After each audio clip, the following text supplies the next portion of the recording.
Olá, meu irmão, minha irmã, uma boa semana a cada um de vocês. Estamos aqui reunidos novamente para falar da nossa matéria de introdução ao Novo Testamento, onde nesse instante estamos aprendendo sobre os sinóticos e mais focadamente falando sobre o Evangelho de Marcos, o evangelista Marcos. Assim nós terminamos, portanto, o nosso último encontro e a partir de onde paramos, damos continuidade essa semana. Eu, Diácono Luciano, estarei com vocês então nesse trabalho teológico. Aquele que ainda não é inscrito, peço a você que se inscreva no nosso canal e acompanhe juntamente conosco esse nosso aprofundamento nessas matérias teológicas, nessas matérias bíblicas. Sem mais delongas, venha conosco e se divirta também aprendendo nessas matérias teológicas.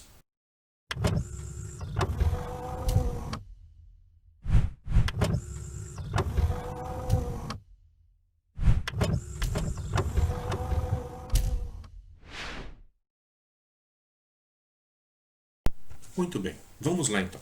Nosso último encontro, nós terminamos falando sobre o término de Marcos, a parte final de Marcos. Eu me lembro que nós terminamos dizendo que no capítulo 16 de Marcos, o capítulo final, muitos especialistas vão ser catedráticos ou categóricos em afirmar que Marcos ele termina, portanto, no capítulo 16, lá no versículo 8, onde ele termina dizendo: "E nada contaram a ninguém, pois tinham medo". E aí a maior parte das Bíblias vai trazer aí 3 pontos, ou seja, teria uma continuação a partir dali. E nas nossas Bíblias nós vamos ver que vai terminar no capítulo 16, mas no versículo 19. Portanto, o que se diz sobre isso? Se diz que do versículo 8 em diante, portanto, versículo 9 até o versículo 19, esse foi um acréscimo. Então teria sido dado um acréscimo ao Evangelho de Marcos, porque terminou de uma forma um pouco que sem sentido. Tá? Então hoje nós vamos retomar a partir daí, portanto, onde realmente é o que se afirma. Então o Evangelho de Marcos ele teve um final abrupto, não teria sido terminado, e por conta disso alguém da própria comunidade depois vai estar fazendo o seu término. Vamos falar então um pouco sobre essa dimensão literária desse Evangelho, como que ele é composto esse Evangelho, né? Nós sabemos que hoje a obra de Marcos ela foi revalorizada quanto ao seu propósito de transmitir a tradição. Então é um Evangelho que vai transmitir, portanto, essa tradição, e essa tradição ela vai ser copiada, portanto, nos demais evangelhos.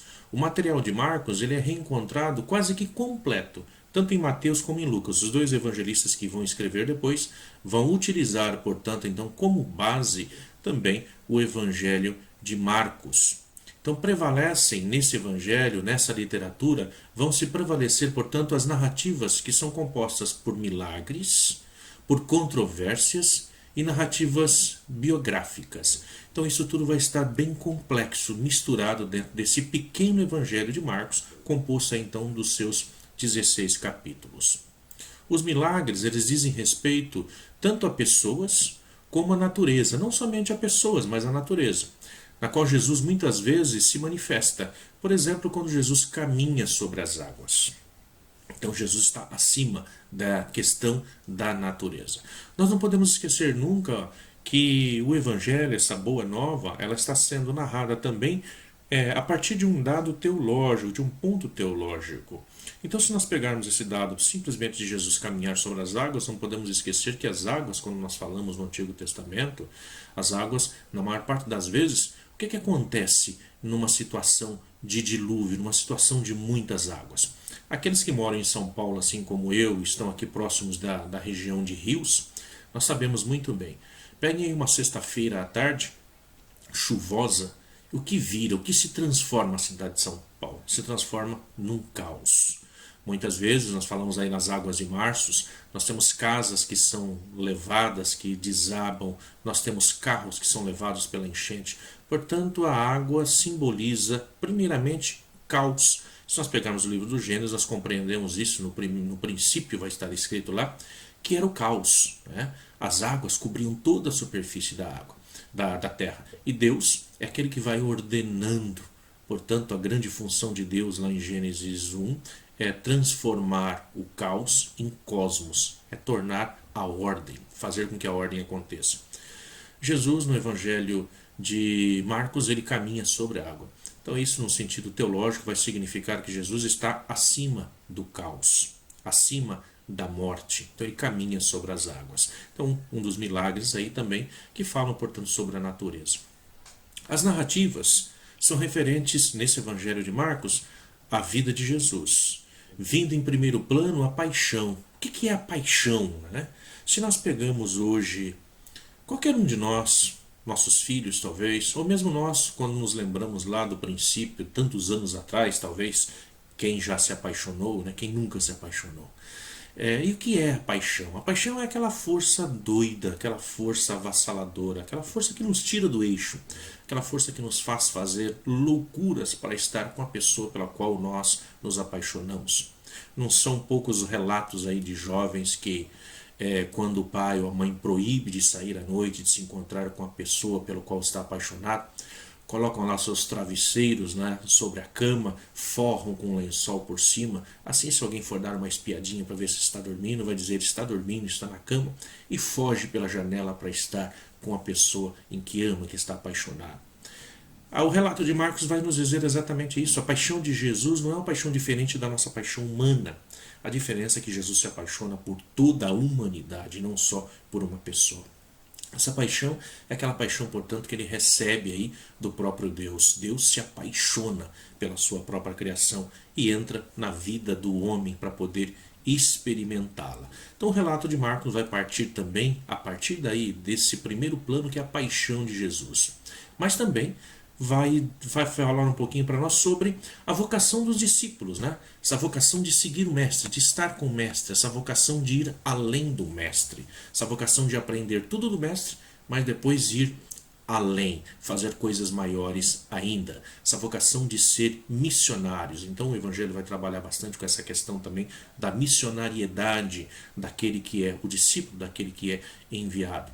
E também vai ter um plano dizendo que tudo isso vai começar a partir do Batista, aquele que vai pregar um batismo de conversão. Então o Evangelho de Marcos está aí, a sua literatura baseada a partir desses pontos.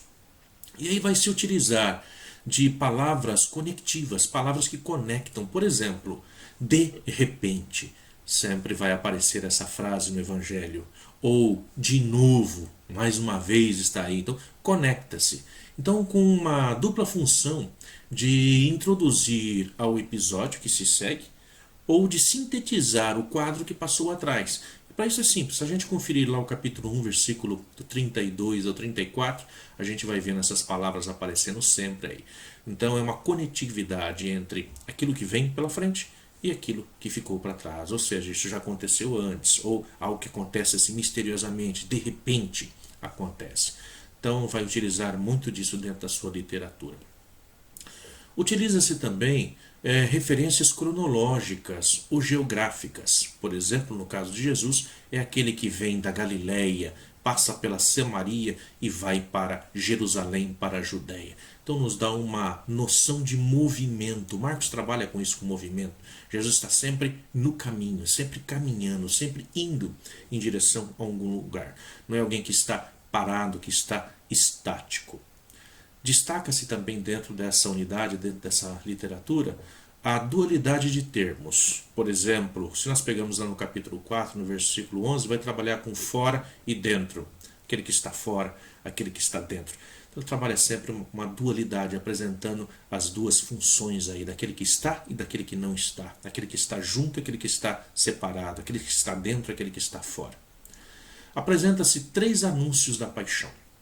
Então, 3 momentos distintos vai se falar sobre essa paixão de Jesus, essa entrega incondicional de amor, exatamente por estar movido, sendo movido por essa paixão. Vai apresentar primeiramente lá no capítulo 8, no versículo 31, depois no 9, 30 e depois no 10, 32. Então apresenta aí essa paixão de Jesus. Uma outra coisa que é bem distinta no Evangelho de Marcos, depois também é pego isso pelos outros, é pego isso tanto por Mateus como por Lucas, são os títulos que vão revelar quem é Jesus, os títulos com qual Jesus é apresentado.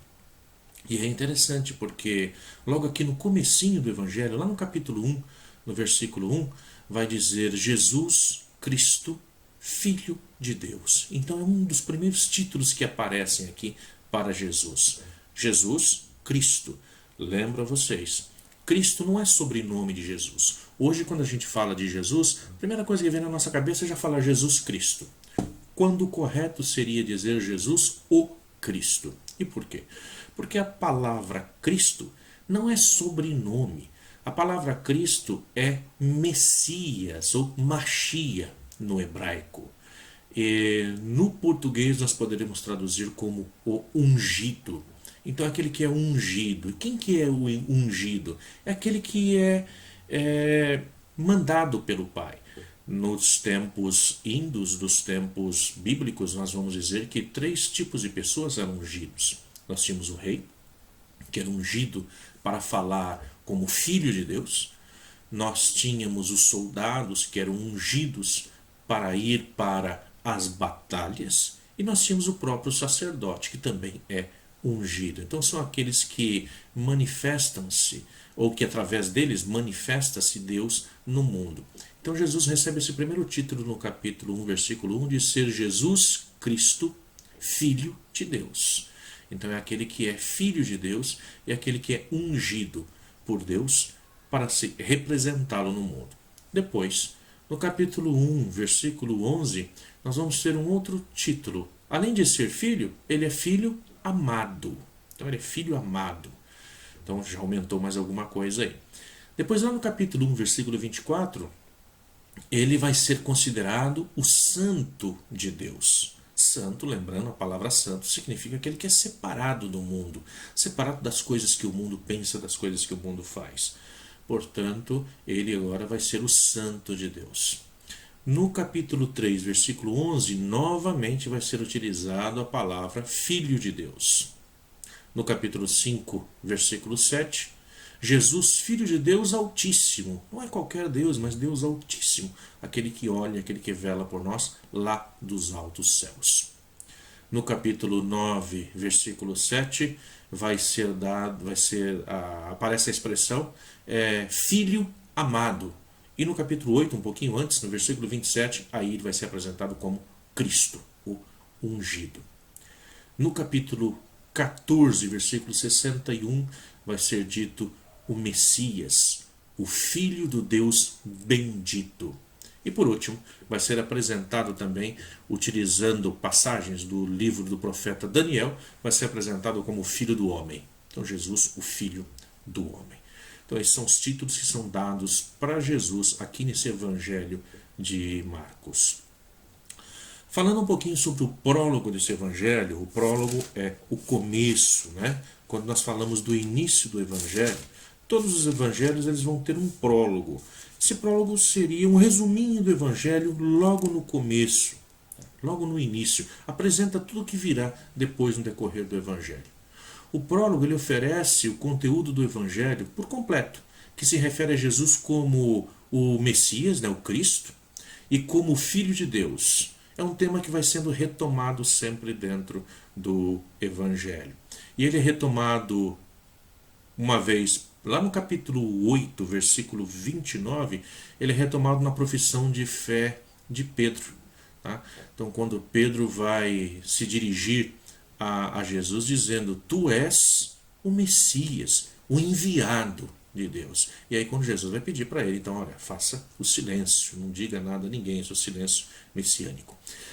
Nós vamos ter também isso aparecendo lá no capítulo 15, no versículo 39, já se aproximando do final, quando Jesus está no alto da cruz. Isso é apresentado pelo centurião, aquele que está com a lança, aquele que vai dar o golpe de misericórdia, vamos dizer assim, vai transpassar Jesus com a lança. E ele vai dizer verdadeiramente, esse é filho de Deus. Então, lá nesse instante, tem uma voz vinda do céu que proclama, meu filho amado. Né? Então nós conseguimos captar isso aí. E depois também, no final, quando Jesus já ressuscita, Lá no capítulo 16, no versículo 6, nós temos uma mensagem, um mensageiro do céu, um anjo que aparece do céu e vai dizer que ressuscitado, aquele que foi crucificado, ele está ressuscitado. Então o que é que vocês estão fazendo aqui procurando por ele aqui? Ele não está mais no meio dos mortos, ele está entre os vivos. Não querem encontrar com ele? Vão lá para fazer o caminho, vão lá para a Galileia. E aí nós entramos dentro desse quadro teológico, essa teologia do Evangelho de Marcos. A teologia é sintetizada em dois eixos. Primeiro, tem a cruz como epifania do Filho de Deus, é uma manifestação de Deus. E essa epifania se dá no caminho de Jesus, que é mostrado aos discípulos. Então Jesus vai se manifestando aos discípulos como Filho de Deus no caminho. Então tem uma caminhada, quer saber quem é Jesus? Tem que caminhar com ele. Então a cruz como epifania. Marcos, ele não se limita a ver em Jesus um mestre de ética ou um realizador de milagres. Não é somente isso. Nós poderemos olhar para Jesus, assim como muitos olham hoje, e ver em Jesus o milagreiro. Né? Então Jesus é tido como aquele que resolve os problemas de todo mundo. Muitas vezes nós corremos atrás de Jesus esperando que ele realize milagres. Marcos ele não está se limitando a mostrar Jesus somente como um milagreiro, somente como um mestre que usa de uma ética. A sua narrativa é evangelho, é boa nova, enquanto Cristo é o Messias, que dá cumprimento às promessas divinas. Né? Ou seja, é aquele que se encarna no mundo. E se encarna no mundo para quê? Para fazer com que todos tenham vida e tenham essa vida em plenitude, para mostrar ao mundo o caminho que o mundo está tomando, que é um caminho que leva à morte. Então Marcos vai apresentar um Jesus, portanto, humano, onde é possível seguir esse caminho que Deus traçou para nós através de Jesus. Portanto, ele vai apresentar que Jesus é mais forte, é aquele a quem o Batista, João, não pode desatar as sandálias. Aqui entra uma teologia muito bonita, muito interessante. A teologia da negociação, de se fazer um trato, de se ter um contrato com alguém, de fazer uma aliança com alguém. No Antigo Testamento isso é muito bem trabalhado. Nós podemos ver isso também quando Moisés vai chegar no Monte Sinai e lá Deus, a partir da sarça ardente, vai dizer a ele: tire as suas sandálias porque o lugar em que está pisando é terra santa. Um contrato naquela época, um contrato de compra e venda, um contrato entre duas partes, ela era feita dessa forma, onde aquele que tem mais poder, que chama o outro para negociar, ele vai, portanto, tirar a sua sandália e dar ao outro. Essa sandália é o contrato de negociação. Então você pode apresentar depois para qualquer pessoa dizendo: olha, o que eu estou falando é verdadeiro, o contrato existiu, por quê? Porque eu estou aqui segurando a sandália daquela pessoa. Então veja só que bonito isso. Nesse instante nós vamos apresentar aí, portanto, o Batista é aquele que vai dizer: eu não sou digno de desatar-lhes as sandálias. O que significa dizer isso? Significa dizer: eu não sou maior que ele, porque se eu posso desatar as sandálias, significa que eu posso tomar o lugar dele, eu posso fazer um trato com ele. Então, nesse sentido, Jesus é aquele que é o mais forte. O que é mais forte é aquele que chama para fazer o trato. Jesus é, portanto, o vencedor de Satanás no deserto, é o vencedor da morte na ressurreição. Assim, portanto, é como Marcos vai apresentar então esse Jesus aí para a humanidade dentro da sua boa nova, dentro do seu evangelho. Marcos, ele remete à comunidade que confessa a sua fé no ressuscitado, ao Jesus terreno, mostrando que seu evangelho, em seu evangelho, toda a sua vida humana, ela vai aparecer. Então veja só, Marcos ele não vai estar apresentando um Jesus dos céus, não vai estar apresentando um Jesus Deus, ele vai estar apresentando um Jesus humano, um Jesus que nós somos capazes de seguir. É difícil seguir o Messias? Tá, sigamos o humano, é mais simples seguir o humano. Ou seja, quer chegar até Deus? não sejam iguais a Deus, sejam o mais humanos possíveis. Uma vez sendo humano, nós conseguimos, portanto, dar um passo em direção ao divino. Por isso, Marcos vai apresentar um Jesus completamente humano. Por exemplo, quando nós pegamos lá no capítulo 1, logo no início do Evangelho, no capítulo 1, no versículo 41, vai mostrar um Jesus que fica irado. Tá? É um Jesus que fica indignado. Fica indignado quando alguém chega e pergunta, diz para ele assim: se queres, tu podes me curar. Como se queres? Deus quer a cura de todos. Então Jesus que se indigna, isso é algo humano, não é algo de Deus, mas é algo humano. Um outro dado, lá no capítulo 4, no versículo 38, Jesus está na barca, debaixo de uma tempestade, e ele dorme tranquilamente sobre um travesseiro. Isso indica um dado humano, alguém que dorme. Portanto, Jesus é alguém que é humano, é alguém que dorme, que tem sono, mesmo que no meio de uma tempestade, né? Então isso já significa uma outra coisa. Aí nós vamos lá dizendo de uma tempestade. Quem é aquele que consegue, no meio de uma tempestade, ficar dormindo sobre um travesseirinho ali no barco? Tem um sentido também teológico nisso, é claro. Quando nós apresentamos a barca, hoje nós podemos dizer assim, a barca significa a comunidade, aqueles que são seguidores de Jesus. O travesseirinho onde Jesus dorme ali sobre o travesseiro, isso nos lembra também onde o corpo de Jesus é colocado. Nos lembra também hoje aqueles que celebram junto, por exemplo, a Igreja Católica, onde nós vamos estar celebrando sobre o altar. Nós temos ali onde vai ser colocado o corporal para depois colocar a partícula em cima, o corpo de Cristo sobre o corporal. Então representa também esse travesseirinho aí que Jesus está. Ou seja, uma tempestade, estão passando por uma tormenta muito grande. Isso representa a morte. Então representa o momento no qual os discípulos aí passam e fogem vendo a morte de Jesus. Então uma tempestade no qual passa na vida da pessoa. Então esse dormir apresenta esse Jesus humano. No capítulo 6, versículo 6, também nós temos admirar-se. Jesus se admirou da falta de fé deles. Então veja, é algo humano, são características próprias da pessoa humana. Um Jesus que suspira profundamente, lá no capítulo 8, versículo 12. Então tudo isso vai mostrar que Jesus é aquele que assume totalmente a humanidade. Portanto, se nós estamos falando que Jesus é Deus, Jesus é Filho de Deus, então aí nós entramos com a palavra que nós chamamos de antropomorfismo. Então, dado a Deus características humanas. Jesus, portanto, se manifesta dentro da humanidade. É na vida, é alguém que realmente existiu. Portanto, para seguir, nós temos que ser humanos e conseguir, assim como ele conseguiu, fazer esse caminho através da sua humanidade.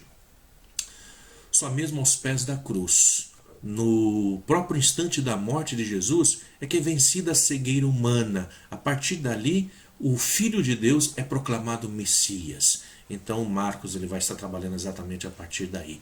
É nos pés da cruz que isso vai acontecer. É nos pés da cruz que nós somos chamados a crer ou não. Nós somos chamados a estar nos pés da cruz. Porque onde é que estavam os apóstolos? Aqueles que caminharam, aqueles que traçaram o caminho junto com Jesus? Eles não estavam, eles fugiram. Então, são poucos aqueles que estão aos pés da cruz. Nós falamos, eram 13 aqueles que estavam aos pés da cruz. Lá estava o discípulo amado, segundo João. João vai apresentar dessa forma, né? Então, vejam só. Marcos é isso que vai traçar, portanto, essa caminhada que somente estando aos pés da cruz é que finalmente Jesus vai se tornar, então, esse Messias, vai ter o reconhecimento da comunidade de que ele é o Messias. Marcos, ele traça a figura do discípulo que segue Jesus pelo caminho. Então vejam só, o mestre tem que ser seguido pelo caminho. O mestre é aquele que sempre está na frente. Isso nos indica também quando nós pegamos o livro do Êxodo, lá no Antigo Testamento, e quando o povo não podia ver a Deus face a face, Moisés vai pedir a Deus: mostra-me a tua face, né? Permita-me que eu veja a tua glória. E Deus não vai permitir, mas vai dizer a ele: eu permito que você olhe pela fresta da rocha e você me veja. E aí então Deus vai se manifestar e Moisés vai ver a Deus pelas costas. Por que pelas costas? Olha a teologia bonita que está atrás disso. Se nosso caminho está difícil, se nosso caminho está, às vezes, parece que impossível de ir, parece que a gente está numa picada, está no meio de uma mata sem saída, Deus é aquele que caminha na frente. Por isso nós vemos ele pelas costas. Ele não deixa que a gente vá na frente fazendo as coisas e quebrando a cara. Ele vai na frente. E nós o seguimos. Então, por mais difícil que esteja o caminho, ele já abriu a picada. Ele já está na frente. Então, o Evangelho de Marcos vai traçar exatamente isso. Quer encontrar com Jesus? Faça um caminho dele, porque ele vai na frente, ele vai abrindo o caminho. Tá? E isso tem que ser compreendido na medida que nós caminhamos com ele. Assim como o cego de nascença, lá no capítulo 10, no versículo 52, né? O seguimento de Jesus implica uma mudança radical de mentalidade, de comportamento. Então, aquele que vai seguir Jesus, ele deve primeiramente converter-se e acreditar na Boa Nova. Né? Boa Nova é o Evangelho. Mas o que é Evangelho? Evangelho é Boa Nova. Parece uma redundância. Mas então o que significa essa Boa Nova? Jesus vai dizer isso àqueles que eram seguidores de João Batista: venham e vede, venham comigo e vocês verão. Os cegos recuperam as vistas. O coxo, o paralítico, ele anda. O leproso é curado. Isso é Boa Nova. O pobre, aquele que está sempre de fora, aquele que é sempre considerado, portanto, o pecador. A partir de agora, ele é o primeiro a ter essa possibilidade de entrar no reino dos céus. Isso é Boa Nova, isso é Evangelho. Uma nova coisa está acontecendo no mundo. Essa proclamação é um convite para tomar consciência da realidade de todas as certezas humanas. Então, é isso que Marcos vai estar apresentando aqui dentro da sua teologia. Para renunciar aos pseudos valores alicerçados no sucesso e em tradições, muitas vezes responsáveis pelo cerceamento de vários modos da liberdade humana. Isso nós vemos acontecer também nos dias de hoje, assim como aconteceu lá. Então ele vai trabalhar no capítulo 2, versículo 25 sobre isso, no capítulo 3, versículo 5, no capítulo 7, versículo 15, e lá no capítulo 21 e no capítulo 23, e lá no versículo 21 e 23 também no capítulo 7. Então, tudo ali vai estar mostrando, vai estar encaminhando para isso. Muitas vezes a humanidade ele vai colocar os valores das coisas, os valores da sua vida no sucesso. Tá? Então, você vai ter sucesso, você vai ser rico, você vai ter dinheiro, você vai ter grandes carros, você vai ter casa melhor. Marcos vem apresentando exatamente que o caminho não é esse. Não são esses os valores no qual nós temos que depositar a nossa esperança, porque tudo isso é corroído pela ferrugem, é destruído pela traça.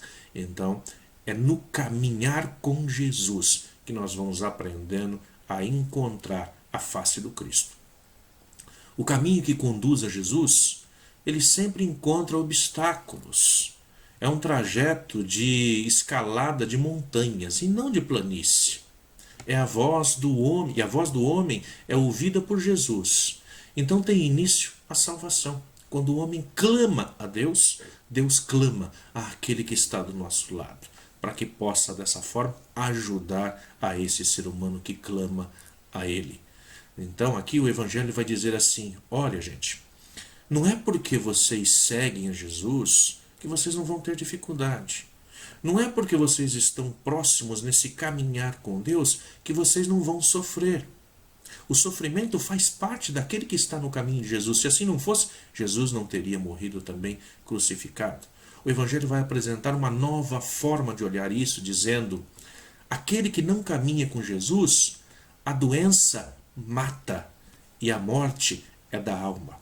Mas aquele que caminha com Jesus, a doença o torna mais forte e a morte o leva para a vida eterna. Vejam só.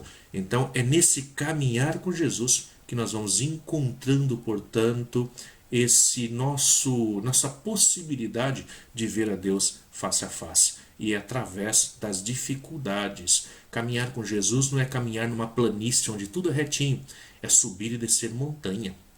É passar por lugares áridos, sem água, é enfrentar florestas fechadas, mas a certeza de que Ele está na frente. Então nós estamos sempre vendo Ele abrindo as picadas na nossa frente. O Evangelho vai apresentar que não basta gritar, é preciso agir. O cego, ele largou o manto, deu um pulo e foi até Jesus. E uma vez que foi recuperada a sua visão, ele seguiu Jesus pelo caminho. E o caminho é o caminho da cruz. É, portanto, isso que Marcos está apresentando. E por quê? Como nós falamos lá no início da nossa matéria, como nós falamos ainda na aula passada, Marcos está escrevendo a respeito da vida de Pedro. Para uma comunidade que é a comunidade em que Pedro fundou, em que Pedro ali estava. Essa comunidade tinha em mente uma certeza. Jesus havia dito: aqueles que crerem em mim jamais morrerão, e mesmo que morram, ressuscitarão. Pedro morreu e eles não viram essa ressurreição. A grande pergunta é: vale a pena seguir Jesus? Marcos está escrevendo para dizer: vale a pena sim, porque é no caminho, e é o caminho da cruz. É lá que nós vamos encontrar com Jesus. Muito bem. Chegamos ao final desse nosso encontro de hoje. Tem tanta coisa ainda que nós poderíamos falar e acrescentar, mas por hoje ficamos aqui. No nosso próximo encontro, nós já passaremos então a falar sobre o evangelista Mateus. É só uma palhinha, né? Não dá para a gente se aprofundar tanto, mas a cada encontro a gente vai dando uma palhinha, um gostinho aí de trabalharmos os livros bíblicos e conhecer um pouquinho da teologia que está por trás disso e que envolveu a história de todo aquele que se dispôs a escrever, a colocar por escrito a sua experiência de fé para com Deus. Que cada um de nós possamos também, no decorrer da nossa vida, fazer essa experiência nesse caminho da cruz, que é um caminho que sempre vai ter dores, mas acima de tudo vai ter a alegria de poder saber que Jesus é aquele que caminha à nossa frente. Fique com Deus e até o nosso próximo encontro.